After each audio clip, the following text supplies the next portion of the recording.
네, 이슈 돋보기 시간입니다. 서울시장 선거가 이제 보름 앞으로 다가왔습니다. 막판 단일화 움직임이 나타나고 있는 상황이고요. 이번 선거의 판도와 결과를 좀 예상해보는 시간을 마련했습니다. 인사이트 K 배종찬 연구소장 나오셨습니다. 어서 오세요. 안녕하십니까. 네, 야권 쪽에서 아직까지 단일 후보 경쟁이 뜨겁죠. 현재 오세훈, 안철수 두 후보의 여론조사 현황이 어떻습니까? 원래는 이제 오늘까지 야권 후보 단일화 여론조사를 실시하게 돼 있는데 네. 어제 하루 만에 끝났다고 해요. 그만큼 이제 호응도가 높아서 네.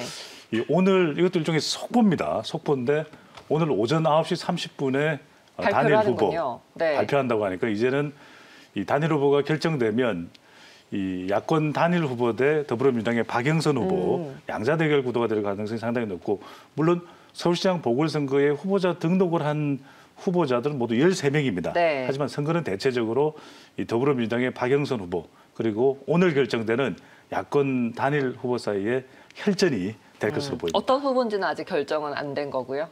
그걸 알고 있으면 제가 말씀을 드릴 텐데. 네. 알겠습니다. 오전 9시를 기다려봐야겠고요. 그러면은 각각 안철수 후보와 오세훈 후보의 이 단일화 결과에 따라서 선거 예상 시나리오가 어떻게 될까요?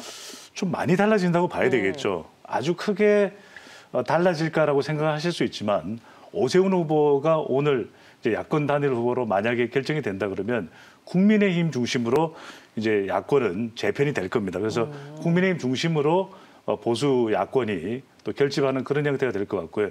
안철수 후보가 단일화가 될 경우에 국민의당 대표이고 그동안 쭉 중도층을 견인해왔고 결집을 해왔던 것이 안철수 후보의 또 지지층의 특징이기도 하거든요. 네. 안 후보가 당선될 경우에는 보수 지지를 받는 것은 물론이거니와 중도층을 결집해서 어떻게 본선 경쟁력을 더 높여가는 그런 방식의 선거운동이 될 가능성이 상당히 높습니다.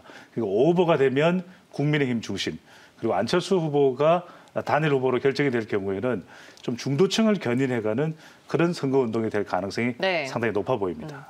지금 여당 쪽의 지지율이 조금 떨어지고 있기 때문에 여론조사에서는 박영선 후보가 두 후보에 비해서 좀 밀리는 모양새죠?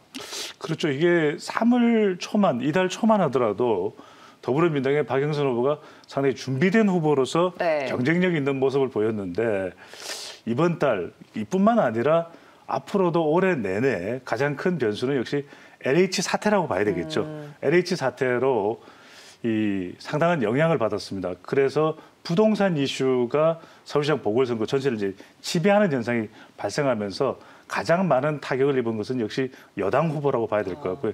그러면서 3월 중순 이후에 박영선 후보의 경쟁력이 상당히 타격을 받는 형태로 나타나는데, 이게 흥미로운 것이 LH 사태가 이 발생했던 원인이 되는 것이 광명, 시흥, 신도시로 지정된 지역에 대한 투기 의혹이죠. 맞습니다. 투기 사실들이 계속 또 밝혀지고 있는데, 이 지역이 서울에서 가장 치열한 접전이 펼쳐질 것으로 예상되는 것이 서남권이에요.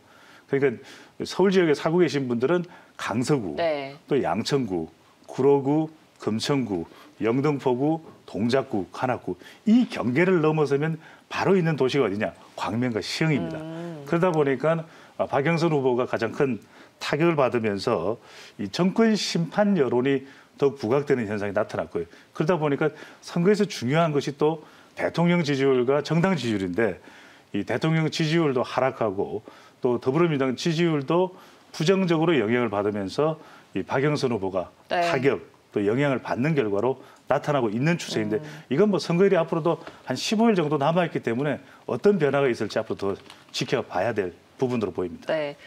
뭐 어찌 됐든 부동산이 초미의 관심사가 되고 있는데, 서로의 부동산 의혹을 캐는 네거티브 공략은 조금 지양해야 될 것 같습니다. 자, 이번 선거에 대해서 여권에서도 힘을 많이 좀 들이고 있기 때문에 어떤 카드를 좀 내밀 수 있을 것 같아요. 막판 이제 승기를 잡기 위해서. 그렇죠. 박영선 후보로서 이제 국면 전환을 해야 됩니다. 계속 부동산 또 LH 프레임에 gat혀 있으면 선거는 불리해질 수밖에 없는 것이거든요. 그래서 최근에 박영선 후보 쪽에서 들고 나온 것이 바로 서울 시민, 전 시민들에게 10만 원씩 재난 위로금을 지원하겠다. 그것도 디지털 화폐로. 이렇게 되다 보니까 이 박영선 후보가 이 LH 사태에 따른 부동산 프레임으로부터 좀 네. 벗어나겠다. 이 전략으로 볼 수 있을 것 같고요. 또 하나는 이제 이 보수 야권, 특히 오세훈 후보, 오늘 이제 단일 후보로 결정될지 어떨지 모르겠습니다만 오 후보의 내곡동 땅 사건과 관련해서 계속해서 이 여당에서는 또 총공세를 벌이고 있거든요. 이것이 이제 박영선 후보 쪽 여당 쪽의 전략이라고 볼 수 있겠죠. 네, 10만 원의 위로금이라 약간 이제 임시 방편적인 그런 느낌인데요. 일단은 좀 지켜봐야겠네요. 이번 선거 결과에서는 역시나 또 이 중도층의 표심이 가장 중요할 것 같습니다. 변수가 어떤 게 있다고 보세요? 그렇죠. 부동산 이슈가 가장 크죠. 이미 지난해부터 올해 있을 지난해 기준으로 이제 올해 있는 이 보궐선거에 대해서 서울시장은 부동산이 결정한다. 이런 예견과 예측이 계속해서 나왔던 것처럼 중도층의 경우에는 2년보다는 오히려 실용적인 부동산 정책 또 코로나19 경기 회복 정책 이런 데 더 관심이 많거든요. 네. 그러다 보니까 중도층이 결정적인 이 역할을 이제 선거에서 이 캐스팅 보트로서 최종적으로 어느 후보에게 힘을 실느냐 이게 상당히 중요할 수밖에 없는데 이 중도층 표심의 경우에는 이 부동산에 상당히 많은 또 관심을 가지고 있고 한편으로는 오는 5월이 되면은 문재인 대통령의 임기 이제 5년 차에 접어듭니다. 네. 그러다 보니까 정권 안정보다는 문재인 대통령이 그동안 얼마만큼 국정 운영을 잘했는지 이 정권에 대한 평가 성격도 중도층으로서는 상당히 강하다고 봐야겠습니다. 네.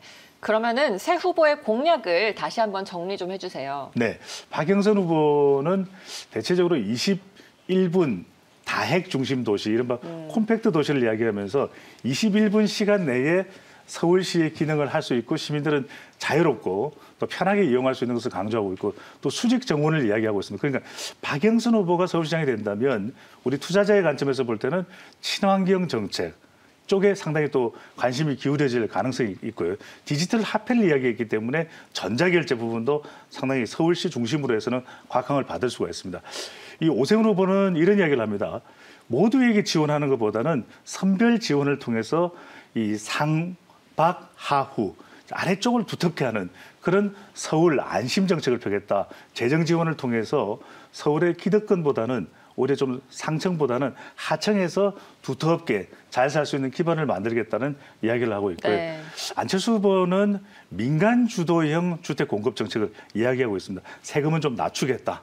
그리고 또 대출도 자유롭게 할 수 있게 함으로써 민간 주택이 좀 많이 공급될 수 있도록 5년간 30만 원을 이야기하고 있거든요. 그래서 안철수 후보가 서울시장이 된다면 건설업, 투자자의 관점에서는 서울시를 중심으로 해서는 건설업 쪽에 좀 눈여겨 볼 필요가 있겠습니다. 네, 알겠습니다. 또 한편 서울시에서는 재난지원금을 지급한다라는 소식인데 이게 뭐 선거와는 무관하다고 했지만 아무래도 여권 후보도 이런 비슷한 공약을 펼치고 있기 때문에 선거에 영향이 있을 것 같은데요.